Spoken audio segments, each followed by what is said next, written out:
Welcome to 321 Photoshop. I'm Julieanne Kost. Here are 6 hidden gems for the brush tool. First, when painting on a layer, by default the paint that is laid down replaces the information on the layer. However, the brush and the pencil tool have a little known blend mode called Behind, which can be selected using the Options bar or using the shortcut Option-Shift-Q on Mac, Alt-Shift-Q on Windows.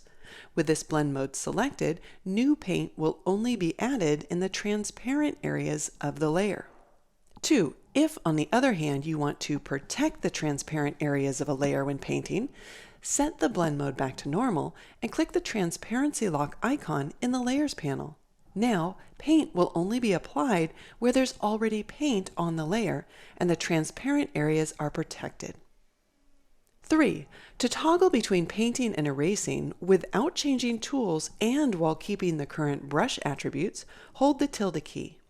This shortcut changes the blend mode to clear, which can also be done manually by selecting it in the Options bar or by using Option-Shift-R on Mac, Alt-Shift-R on Windows. 4. When painting, it can be helpful to use spring-loaded cursors to temporarily access other tools such as the Rotate View tool to rotate a document on the screen without actually rotating the contents of the document. Press and hold the R key to temporarily access the Rotate View tool. Rotate the document as needed, and when finished, release the R key to return to the previously selected tool, in this case the brush tool, and continue painting.